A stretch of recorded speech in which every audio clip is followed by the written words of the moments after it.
speak to a very different lens of leveraging procurement for economic development.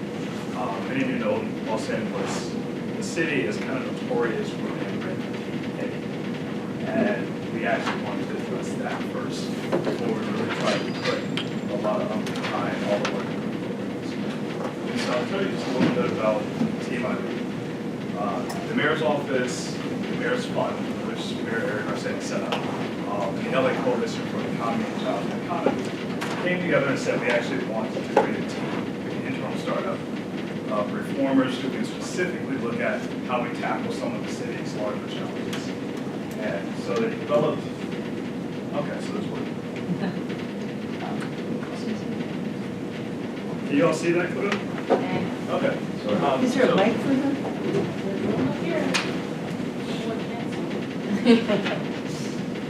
So I'll come this way, so I kind of, I speak the software. So they developed 3 specific initiatives: improving procurement, creating an asset management portfolio for the city's real estate, and reducing workforce injuries, which exceed pretty much all cities that we compare with.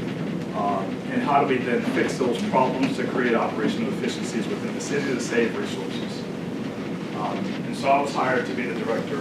I started in July. I previously served as the city's inaugural Fuse Core Executive Fellow, which takes an outsider, puts them in government, have them lead a major problem. 10 months into that, I was brought on to serve in this capacity. And I've spent the last 15 years working across public sector, publishing, and corporate. And in the areas of procurement, when I spent time in Georgia Pacific, we were very active in really making sure our local impact investing in Atlanta was really on par with our corporate peers. And in New York, I ran an investigative journalism organization that actually covered a lot of New York's contracting practices. And on a personal level, being from Atlanta, one of the largest minority firms that was founded in the 80s actually gave me my first academic scholarship. And they actually were active in building Atlanta during its growth in the 1990s. So I've actually seen kind of both sides where procurement actually has an economic impact and the reinvestment that they made at that.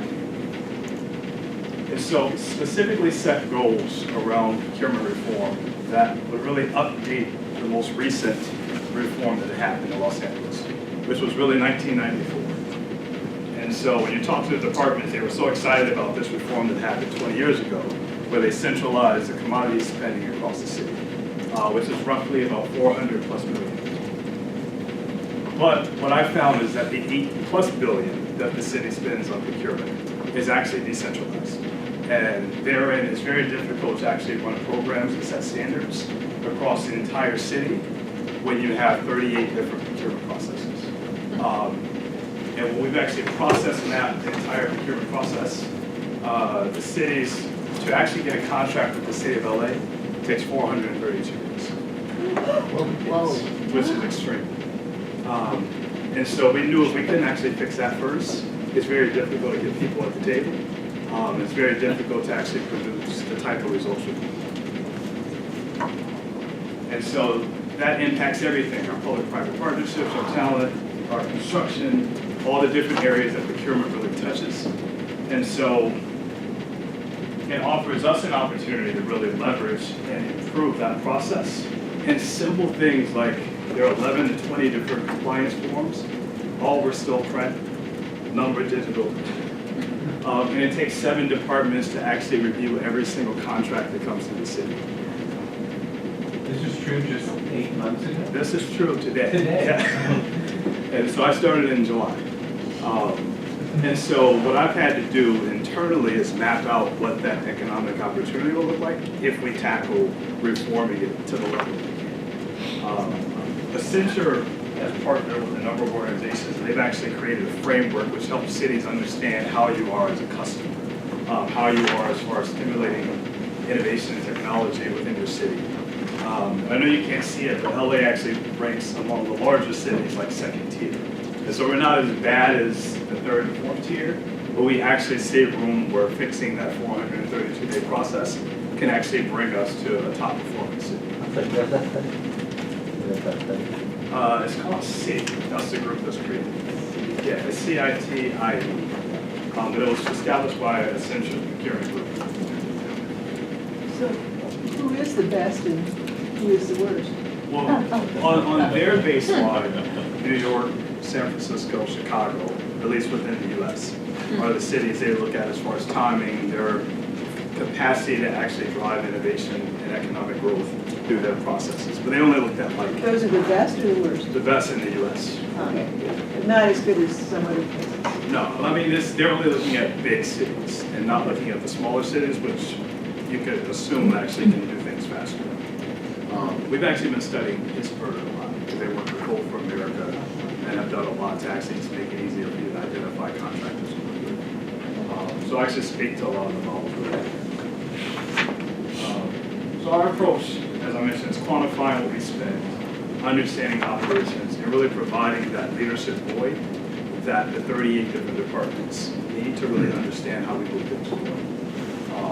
And I mentioned how we process map everything, worked with the mayor's performance management unit to do that. We actually even just narrowed down to see who's actually in control of every aspect of it. And what we find is really the departments are driving the entire process. The ordinance that you see that's in your document really only covers 7 of those 38 departments. And so it's hard to even set ordinances that can be implemented when you have that type of approach. On the whole data analysis piece, we work with a new firm that's actually sponsored through the GovTech venture capital fund called Spark Procure. And they helped us really baseline and understand where we're spending in comparison to other major cities that have the data. Collaborating with other cities just to understand kind of best practices. Also bringing in companies that actually have centralized procurement models to understand what is their approach to really driving excellence through their process. And as a part of our effort, we also are piloting what success would look like. And so we partnered with USC to launch an event that's coming up in March called the Year's Cup, where startups get to pitch a concept and then we'll incubate them within City Hall. Some of those key findings on the bigger aggregate numbers around that building. But in general, the city's spending less than 11% of our commodity spend on local businesses within our centralized part. As a city-wide, we're spending roughly 28% on local businesses compared to the baseline through Smart Procure of 34%, which shows us that there's definitely space to make progress. But San Francisco is actually spending over 50% of their commodities spending on local businesses. And so we actually see where there's space for us to improve. Citywide, Los Angeles is spending less than 15% of our procurement dollars on local businesses. At the same time, the ecosystem around the city is actually vibrant. We have the second highest concentration of emerging businesses. We have really the largest set of immigrant entrepreneurs in the country. And then we have one of the most vibrant entrepreneurial ecosystems in the world.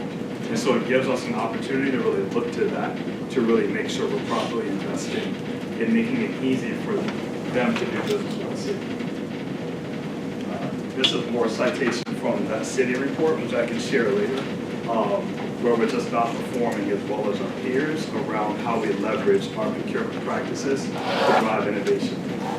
And so we've set up a set of priorities that we're going to pursue to actually get to the end results that we want, which include really standardizing how we track and perform and measure data, and how we actually improve all of those procurement programs. A lot that you see that Oakland and other cities are doing, well, they have similar efforts, but because they're not standardized, because we're not able to really leverage and understand that data, it's hard to really measure success to development. And then the most important thing, really establishing a chief procurement leader who can actually build and continue to show progress over the future of the city.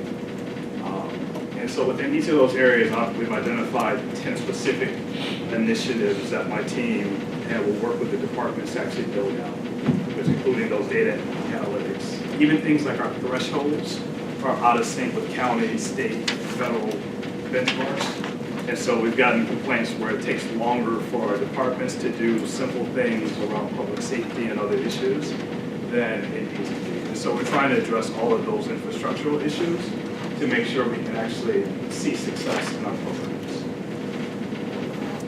And as I mentioned, of the largest 5 cities, we've realized that we're the last one that does not have some chief procurement leader that's actually looking at this on a regular basis. And so that's a major pressure point I want to start. Yeah, and so as I mentioned, I started in July. This is really our initial work as we spend the next year really building out this reform. Thank you.